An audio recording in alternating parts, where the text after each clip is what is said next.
Hello, and welcome to the webcast entitled WWE Fourth Quarter Earnings. We have just a few announcements before we begin. First, please use the question mark icon in the upper right-hand corner of your web console for technical assistance. The option to enlarge slides is located to the right on your slides with the 4 arrows pointing in different directions. You may ask a question at any time by typing your question into the question box located on the web interface and clicking send. If you are listening through a phone line, you may ask a question verbally by pressing star, then 1 on your touchtone phone. If you wish to be removed from the queue, please press star 2. I will now turn the call over to Michael Weiss, Senior Vice President of Financial Planning and Investor Relations. Please go ahead, Michael. Thank you, and good morning, everyone. Welcome to WWE's fourth quarter and full year 2019 earnings conference call. Leading today's discussion are Vince McMahon, our Chairman and CEO, as well as Frank Riddick, our Interim Chief Financial Officer. Their remarks will be followed by a Q&A session. We issued our 2019 earnings and 2020 business outlook release earlier this morning and have posted the release, our earnings presentation, other supporting materials on our website, corporate.wwe.com/investors. Today's discussion will include forward-looking statements. These forward-looking statements reflect our current views, are based on various assumptions, and are subject to risks and uncertainties disclosed in our SEC filings. Actual results may differ materially, and undue reliance should not be placed on them. Additionally, the matters we will be discussing today may include non-GAAP financial measures. Reconciliation of non-GAAP to GAAP information is set forth in our earnings release and presentation, which, as I mentioned, are available on our website. Finally, as a reminder, today's conference call is being recorded, and the replay will be available on our website later today. At this time, it's my privilege to turn the call over to Vince. Good morning, everyone. Thank you for joining us today. As you know, for the year, we achieved record revenue and profit, which reflected our new distribution agreements with Raw and SmackDown. However, our performance was at the low end of recent guidance as we worked through our Middle East distribution agreement and our ongoing efforts to strengthen our brand and customer engagement. Fox and USA Network provide powerful platforms for broadening our audience, driving growth. Our engagement metrics, including our television ratings as well as live event attendance, showed growth during the quarter, with SmackDown TV ratings increasing 20%. Live event attendance was up 15%.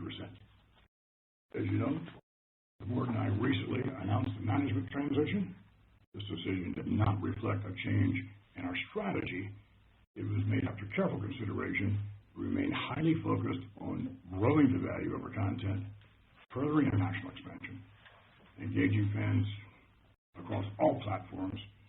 The decision, of course, of management transition was based on a different view of execution of our areas of focus.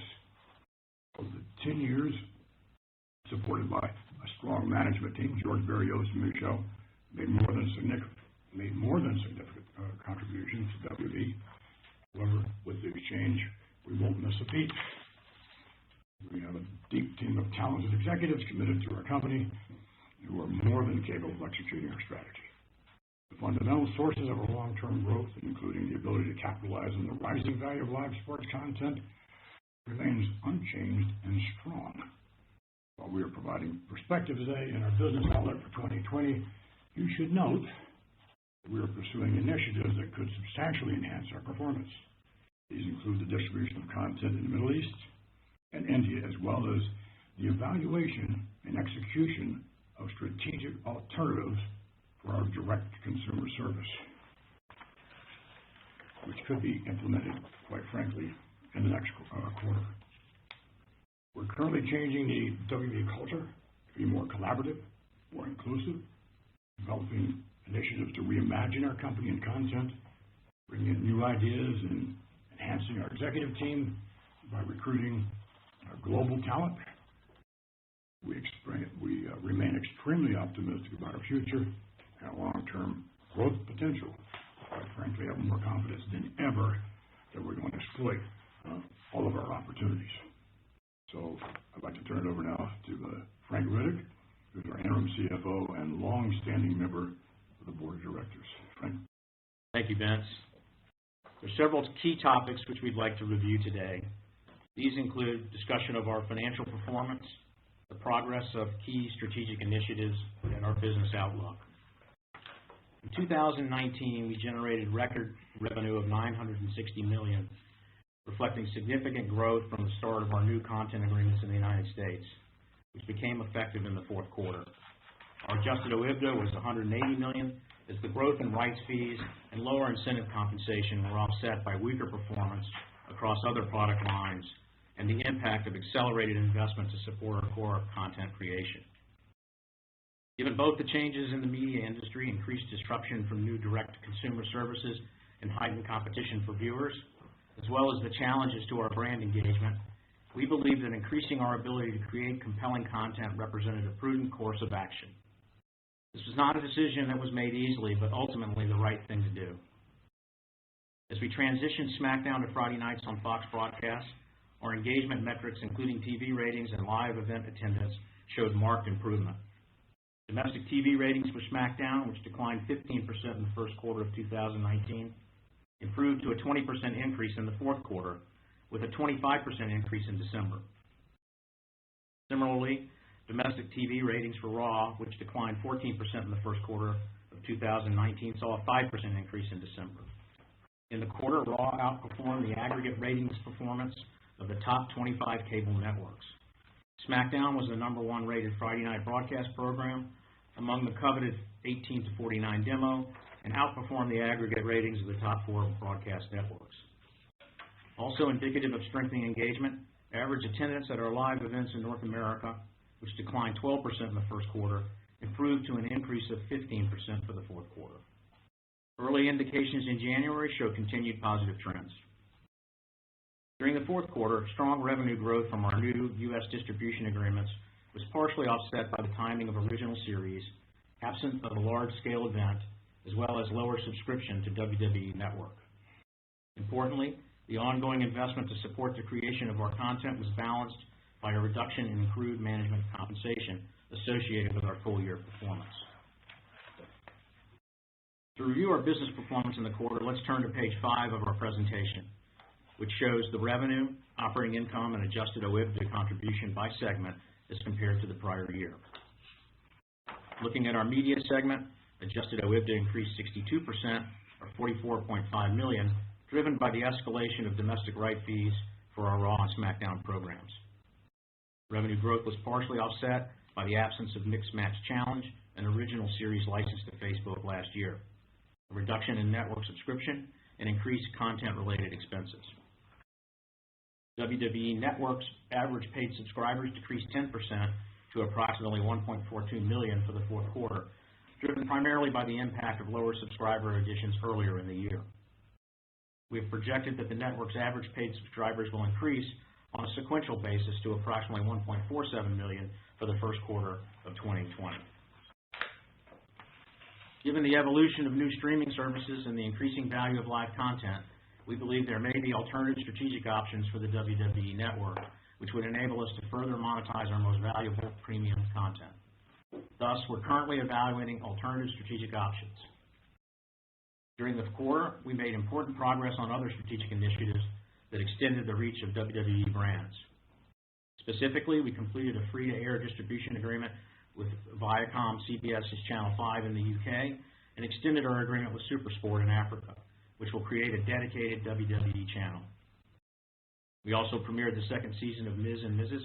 on USA Network and announced the 5th season of Total Bellas to air on E! beginning on April 9. Turning to our live event business, as shown on page 7 of our presentation, adjusted OIBDA from our live events declined $3.8 million, primarily due to the absence of Super Showdown, a large-scale event that we held in Australia in the fourth quarter of 2018.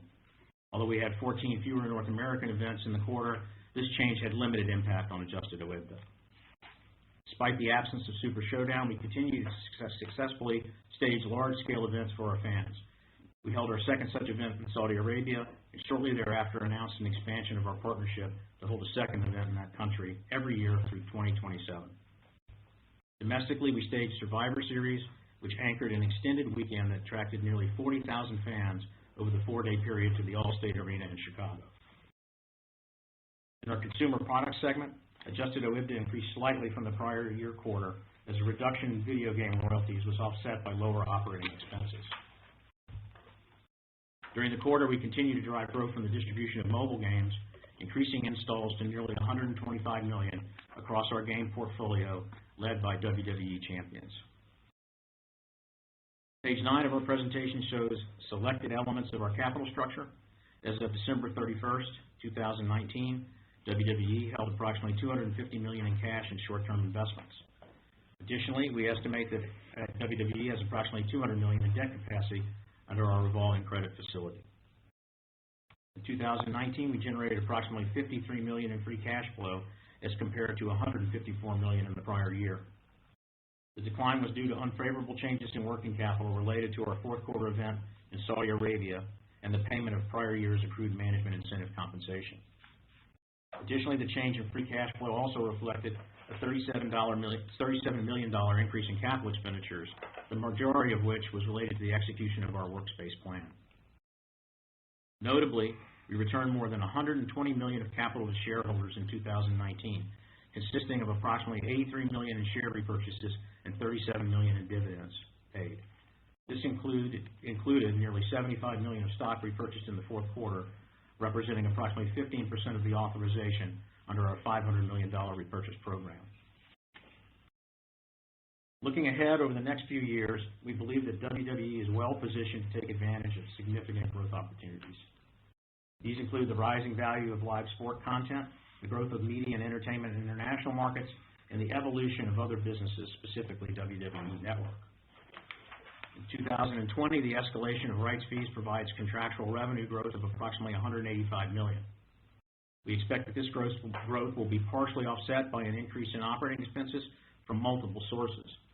Higher costs to develop new sources of revenue, the full-year impact of 2019 content-related investments, the reset of performance-based management incentive compensation, and the annual rise of staff costs.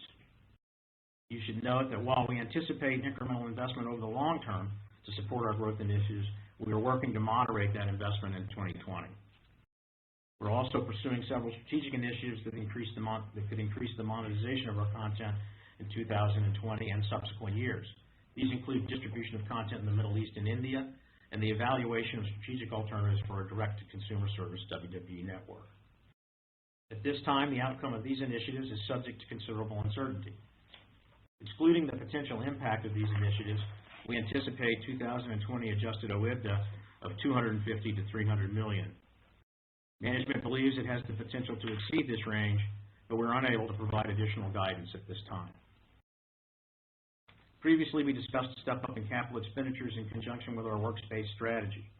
For 2020, we estimate total capital expenditures of $180 to $220 million, which includes approximately $130 to $160 million to build out our new headquarters facility.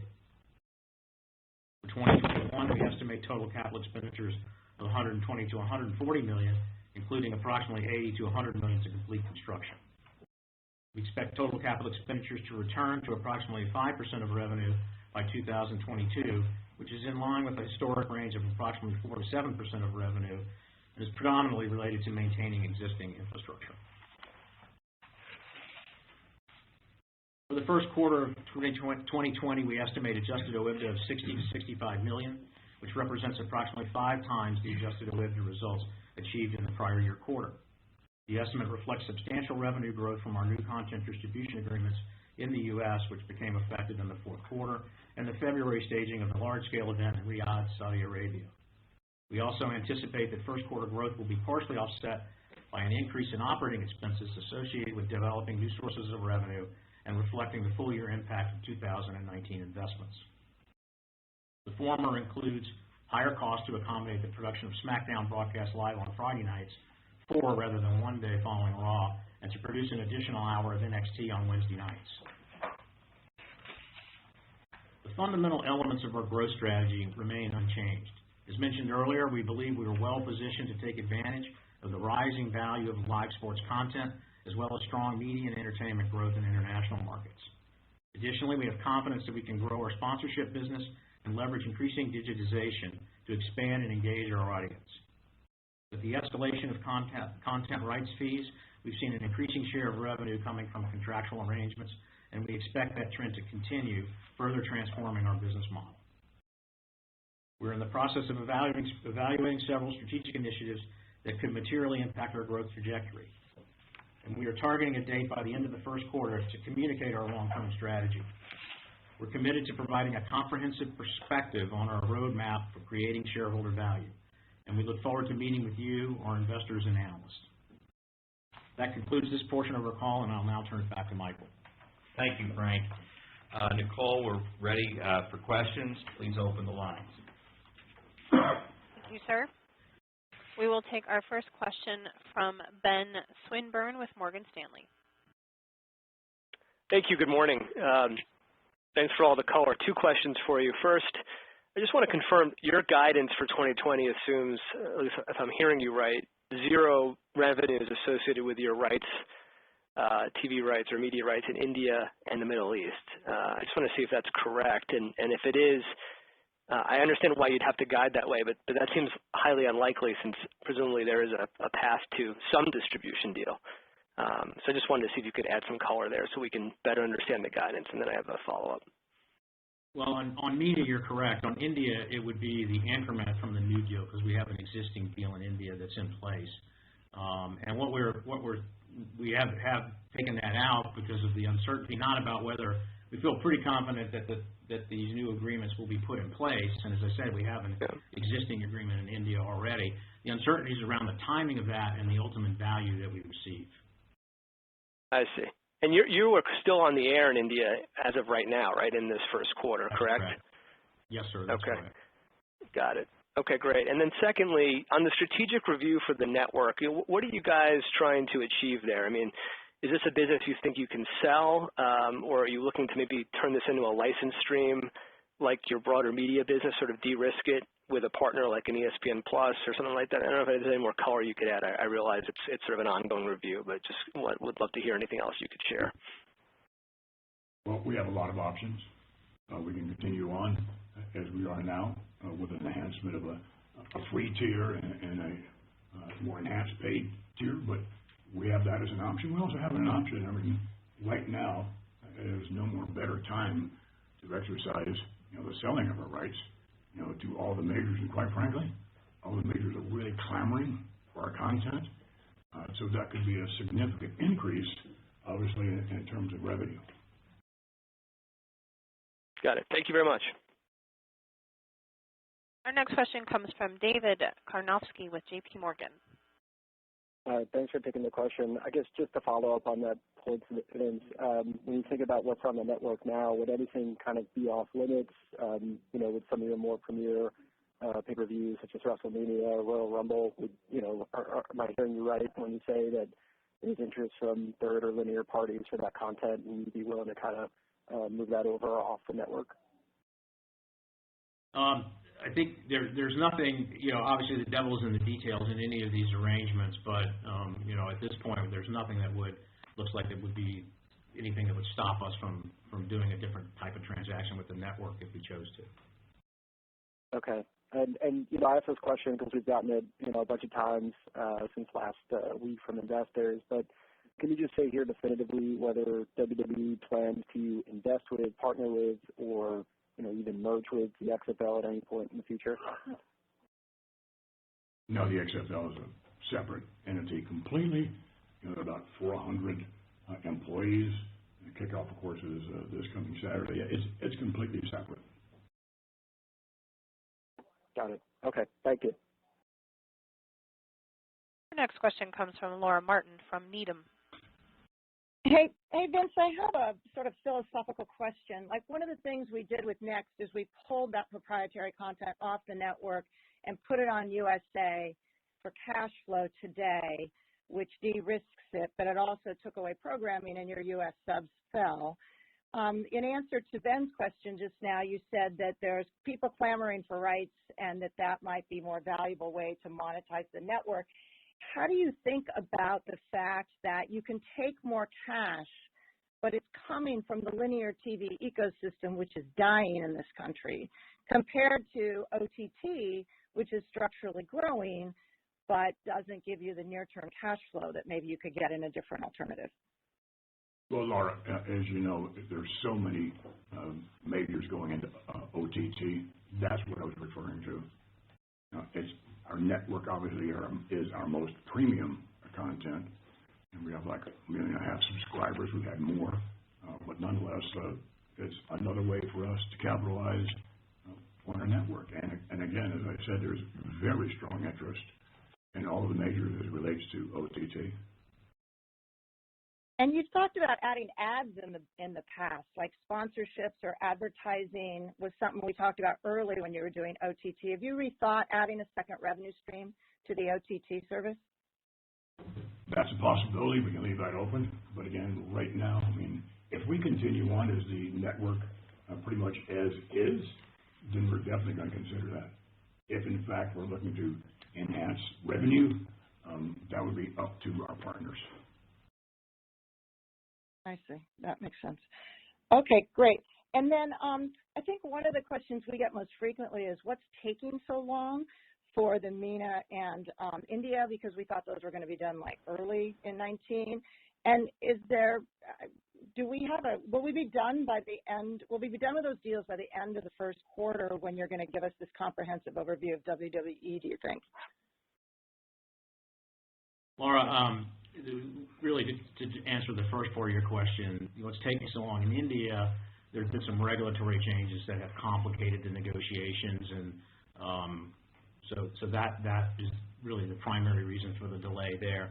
The MENA rights, it's just, the intricacies of dealing with the Saudi Arabian government and their own ways of going about and doing business. I think we don't want to predict a specific date, but as I said before, the uncertainty is around the timing and the amount, not that these deals will eventually be done. Thank you. Let me just add that in making reference to OTT and the interest of all the major players, we'd be announcing that deal if we go that way in the first quarter. That's how far along we are.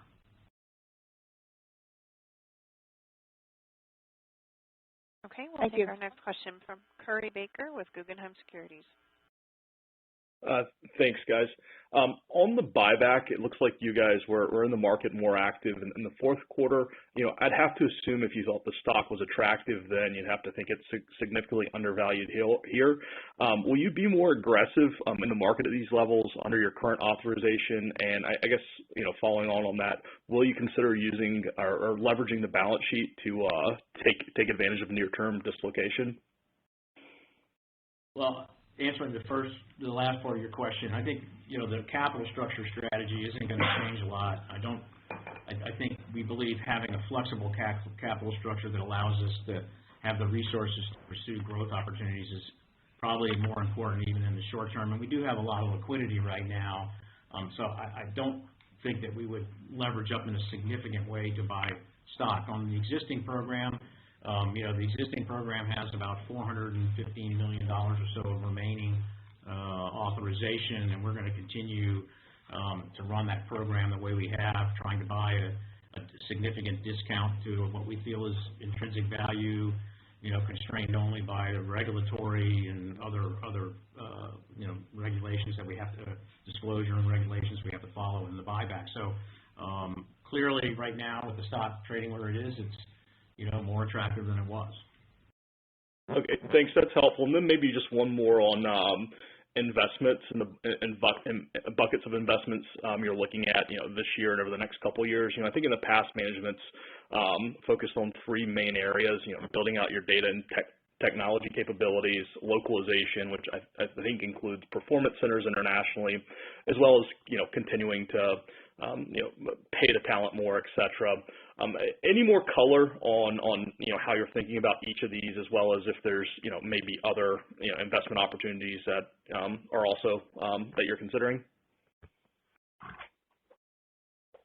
I think the only other area that has been looked at would be around enhancements to the network, and of course that is somewhat dependent on where we end up on the strategic alternatives. So the other areas continue to be the primary focus for investment because that's where the growth opportunities are, international, increasing the brand value and engagement with customers so that setting up for continued rights renewals and new products or new services or new content that we can put in the market. Is there any way you can put kind of an aggregate framework around, the level of investment spending you're expecting for 2020, like a range or anything? Well, I think what we said is that, we're looking to, we're going to have the effect of the follow-on from the 2019 investments in the full year, but we're taking a hard look in 2020 at all the investments to try to find the right balance between investing in the business for future growth and shareholder value and maintaining financial performance at an acceptable level. So I think we did say that 2021 would see more investment than 2020, and we are taking a hard look right now at all the investments. But the areas, that will not change. Okay, thanks, guys. Our next question comes from Brandon Ross with Lightshed Partners. Hi, guys. Good morning. Thanks for taking the questions. I think first, Vince, content is obviously the lifeblood of this company, and the quality of your content is very strongly correlated with the success of your various business units. What have you done specifically over the last several quarters to improve upon the content and engagement? And then related, how much input do Heyman and Pritchard have on Raw and SmackDown? And do you believe you need to spend much more on talent to help stimulate engagement trends? A couple of things on that. We think that what we've done thus far in terms of television ratings, in terms of higher production value, better storylines, allocation of our top talent at the same time bringing on new talent is paramount. You can see again with the ratings, the current ratings, notwithstanding what's going to happen in the first quarter, you can see there's growth there. And again, it's sort of like the investment. At one time, we had a lot of talent that was injured. We don't have that right now. And again, it just takes a while to be able to put everyone in the right place, right storylines, right talent. And going into WrestleMania, we think we have exactly what we want, and going forward as well. Got it. And then maybe I actually have two more. One's a clarification. So for India, did you actually zero out India in the guidance, or are you attributing the rate of the prior deal in the guidance? I wasn't sure about that. No, we left the current deal in the guidance. It would be the increment that we were expecting that we took out. Okay. And then just philosophically, one of the key aspects to the WWE Network has been that it allows you to have a direct-to-consumer relationship and access to real first-party data. Would keeping those be important in any strategic alternative? And do these still matter to you, or do you think that was a misplaced priority in the past? Well, I don't think it was misplaced. It was one of our goals, still continues to be. But when you're playing with some of the majors, it depends on whether or not we can negotiate holding on to things of that nature.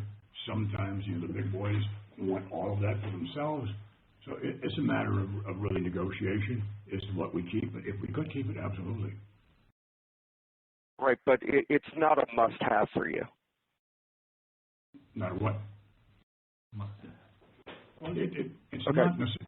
Nothing is a must-have. We will deal with what's available, and again, it's going to fluctuate somewhat, with what the majors want out of this. Okay, got it. Thank you.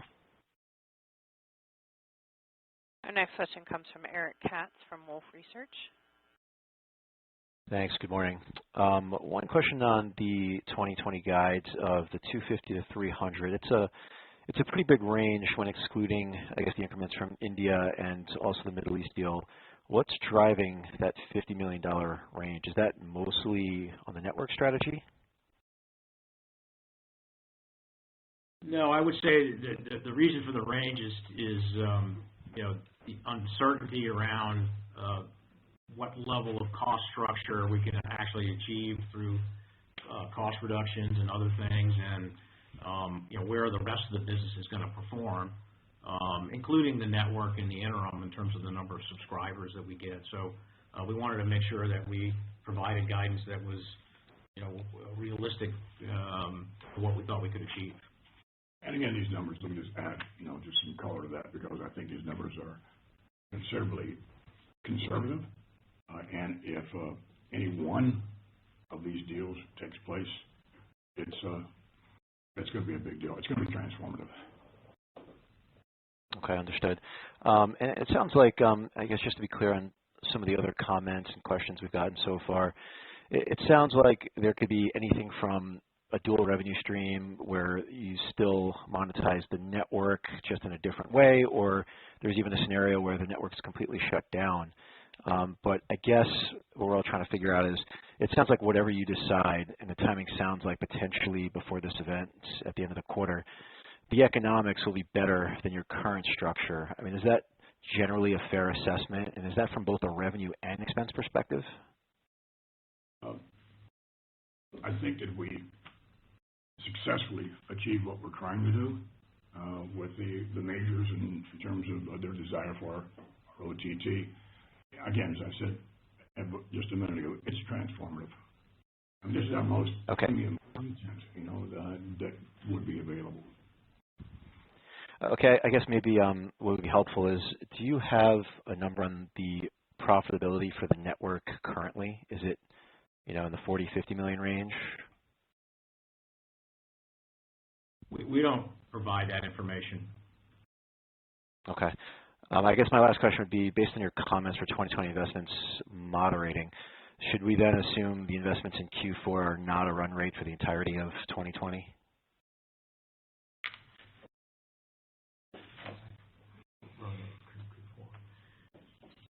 I think we were talking about the level of increment in 2020.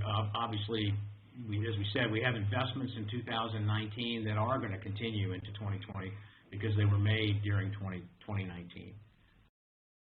So I would say that the run rate, the existing run rate, isn't going to go down in the first quarter, if that's what you're asking. Okay, thank you. Our next question comes from Eric Handler with MKM Partners. Good morning, and thanks for the question. Wonder if you could just give a little bit of color on the TV deals. You talk about $185 million incremental there in 2020, but if you take out the U.S. step up, which I believe is, north of $200 million, maybe you can reconcile. Does that mean UK, China, Latin America were all down? And then is NXT in that number and the free-to-air money? Basically, all that excludes is the component around our assumptions around MENA and the increment around India. So everything else is included in that. There's a small portion that we'd exclude that is built into our forecast around contracts that renew but haven't been contracted yet. But the vast majority is related to the other deals that you mentioned. But did UK, China, and Latin America grow? Eric, we wouldn't get into specifics around terms of specific terms and contracts with specific deals. Okay, fair enough. And then a second question, with the WWE Network, late in 19, you did do a beta of a free tier.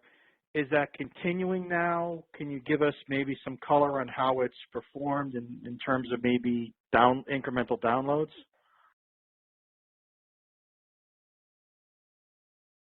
The tier was launched in December, and I think it's too early to say exactly what the results of that have been.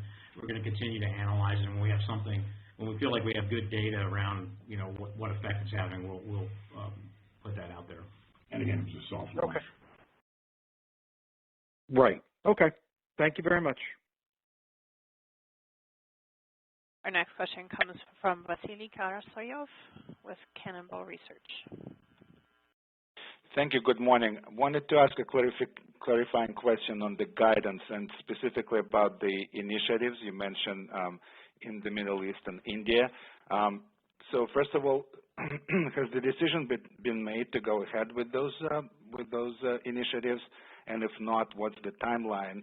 And then do I understand correctly from your prepared remarks that if they were to go ahead, that would be an upside to the EBITDA for 2020? Do I understand that correctly, or would that require more of a spending period, which would be a negative for the EBITDA for the year? Yes, we're still pursuing those new agreements, and from our perspective, as quickly as we can get them done, that's what we're aiming for. And I think, as I explained earlier, the India rights we already have existing India rights, and they are in the guidance because we are already being paid under that arrangement. It would be the increment on India, but yes, for MENA, it would be an addition to the guidance. All right. Thank you very much. Our next question is from Jason Bazinet with Citi. Thanks.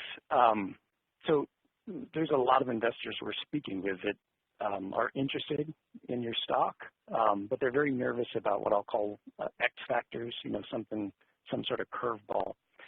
And so I know this is a bit unorthodox, but can you just take a second and just maybe address some of the things that are out there in the marketplace just to put them to bed? So I'll give you two, and feel free to add others. One is anything related to the XFL. That's what we hear. And then the second one is there anything in the Fox and Comcast agreement that's not a fixed payment? In other words, some sort of flexible payment that turns on the trajectory of the viewership. In other words, can investors sort of count on those dollars, whatever they are, or is there an embedded surprise potentially? No, the contracts are what they are. That's not to say that we couldn't do more programming, with them and or others. We certainly could. And what was your question on XFL? Well, there's concern that in some way your personal investment in XFL will somehow get swirled up into the sort of investment case for WWE, the public equity. No, there's none of that. Basically, it's all Again, I said we have like 400 employees over there. It's run by itself, and there's no investment whatsoever, hardly in from WWE. So I think there's no plan to put the XFL back into as a part of the WWE, if that's what you're asking. It's a completely independent entity. Okay, thank you. And Stephen Cahill from Wells Fargo has our next question. Thank you. I was wondering if you could provide a little bit more color on some of the operating expenses that are driving the 2020 guide. You mentioned developing new sources of revenue, so I was wondering if you could give us a little more color on what those might be. And you also mentioned resetting the performance-based management incentive comp. Why does that increase costs in 2020 as well, maybe especially given that the stock's down quite a bit over the last 12 months? And then I got a quick follow-up. Thank you. So the cost areas, increasing in 2020 are around, the production. Again, we talked about the fact that we now do the SmackDown event 4 days later. We're going to have the full year effect of that. Have higher costs related to some of the initiatives, and I think we did say in the third quarter we talked about the increase in talent expense, and that will roll over. There are considerations around new production, developing new content, and there are some costs in for that as well. So what was your second question? The second part of that was you also resetting of the MIP is quite straightforward because of the relative performance in 2019. The payouts under the management incentive plan were lower than targeted. And when we build the plans for 2020, of course, we put it in at a rate where we would achieve that target. So that accounts for the increment. That's for the short term, the cash bonus plan. The stock component is not in adjusted OIBDA. So clearly stock compensation might be lower if the stock stays lower, but it's not an adjusted OIBDA anyway, so it doesn't explain any of the difference. Okay, and then Vince, you just mentioned that India or MENA contracts could be transformative. I was wondering if you could tell us what you meant by that. Could those be more than just TV rights deals? Any more color there? Thank you. I believe Vince was referring to a potential network transaction would be transformative. Okay, thanks. And John Belton from Evercore has our next question. Thanks, Vince. I was hoping you could give us some updated thoughts on AEW now that it's about a year into that promotion launching and you've been competing with them on Wednesday nights for about 4 months. Basically, they're trying to fill a niche with more edgy content. How do you feel about that strategy? What has it done for the category? How has AEW in general changed your content and your business? Well, AEW has not changed our content at all because it's all about characters, and storylines, and resolutions. So it really hasn't changed our point of view in terms of what we present, and we don't need a more edgy, as you call it, content. PG, one of the few programs out there that really is PG. So as far as NXT, we're competing. NXT is competing on Wednesday night with AEW and doing extremely well, and we're confident that NXT will continue on with success. Got it. Thank you. And we have a question from Bernie McTernan with Rosenblatt Securities. Great. Good morning. Thanks for taking the question. I was wondering, based on the increased investment, what the return thresholds would be or how that's thought about and over what time frame. Is it all about being in a better position for the next rights renewal in the U.S., or could we see those returns prior? Of course, we look at the return on investment for all the incremental investments, but they're largely tied to building the brand and building the content quality and engagement with fans to get the payoff in the next content renewals. So that's the objective. It's always a healthy tension around how much do you invest for the future payoff and what the landscape's going to look like at that time, and but those are the judgments that are made. Got it. And then just to follow up on talent costs. So I believe the talent, what you pay the WWE superstars is based on percentage of revenue. Has that rate that you pay them gone up, or is the impact just because of revenue increasing as well? It's mostly revenue increasing. We've always done percentages with our talent. Generally speaking, the more revenue, the more money they make, and conversely. So talent cost has gone up, and we're sort of proud of it. Got it, and thank you. And lastly, Vince, just wondering if you're, with the management turnover changing anywhere you're spending your time on a day-to-day basis, short term, and you expect to change over the next few years? At the moment, I have a few more reports, direct reports, but going forward, that will not be the case in terms of allocating my time. I have a pretty broad shoulders, and I can handle a lot. Thank you. And we have a question from Alan Gould with Loop Capital. Thank you. Seems to be a little bit of a divergence between some of the domestic trends and the international trends, especially with respect to live events. I mean, domestic ratings have been improving, domestic average attendance was up, but international average attendance has been trailing domestic average attendance in terms of percent changes. was just a function of the locations you've been going, but it looks like, or is there something going on internationally? No, I think it's the difference in international is really mix in venue, what country, what venue, and number of events, which is a little more variable in international because of the logistics associated with it. But that's the primary. There's nothing fundamentally different between the U.S. and international at this point. Thank you. And we have a question from John Healy with North Coast Research. Thank you. Vince, I wanted to ask a question about the corporate leadership structure going forward. Rightfully so, the company's always had a very unique structure. I was hoping you could give us a little bit of thought on terms of what ideally you would like the C-suite to kind of look like, over the next couple of years, and additionally, how long it might take to maybe, get to where you want to be with the transition of leadership. Well, I think that's for sure is in terms of changing or reimagining our culture, the way we do business, it's going to be far more inclusive. And quite frankly, with that, and our strong management team currently as well as going forward, in attracting world-class individuals to our company who wouldn't want to work for WWE. I mean, come on. It's exciting.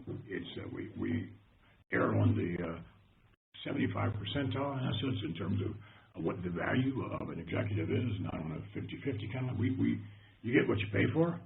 So it won't take us long either, to implement all of that.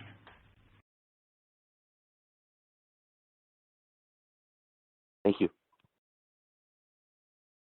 Our next question comes from Ray Stochel with Consumer Edge Research.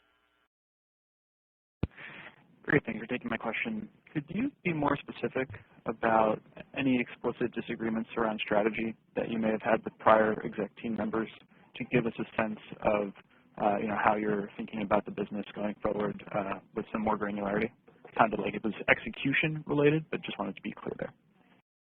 A lot of it is execution related. A lot of it is the focus as well, and as well as reallocation of resources. Again, looking at the way we do business, it's going to be different and more successful.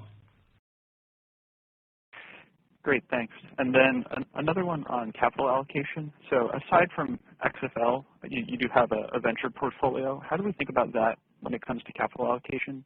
And what would be the potential for non-XFL related acquisitions over the next few years? Thanks. Yeah, I think we'll continue to make small equity investments, meaning not taking a small equity stake in technologies and businesses that where there are enhancements to or learning that can be put into the WWE organization. I don't think that those are going to be, material and because of the size of the size of those investments. So, but I do think it's a valid strategy and has created some opportunities for the business. So I think we will continue that at a modest level. I think you just mentioned XFL again. There's a totally separate entity. Great, thanks again. And we have a question from Brandon Ross with Whiteshed Partners. Hi, just a couple of clarifying questions. Were any WWE network profits excluded from the guidance, or do you assume that the network continues as is for the purpose of the guide? We didn't assume that any of the strategic options that we're looking at with respect to the network would be achieved in the impact of guidance. Right, but obviously it's an ongoing business in the network and our operating so it plan. would be. You're assuming it's a contributor. Correct. But nothing new. And not in the sense of any new strategic deal or any major change in the way we're doing business in the network or who we're partnering with. That would not be included. But we have an ongoing business, and that business will continue until we make a change in how it's operated. Okay. And then when we build our plans and we give our guidance, it's included. Okay, got it. And then can you explain a little more specifically who is going to fill George and Michelle's roles within the company? Are you bringing in additional senior executives? I think that's what you said. Or the business unit leader is going to take on additional responsibilities. How are you going to fill those roles? We're in search now with an exceptional talent to come in. At the same time, we have huge faith in our current role in terms of our management team. Okay, got it. Thank you. And ladies and gentlemen, as a final reminder, that is star and then 1 if you would like to ask a question at this time.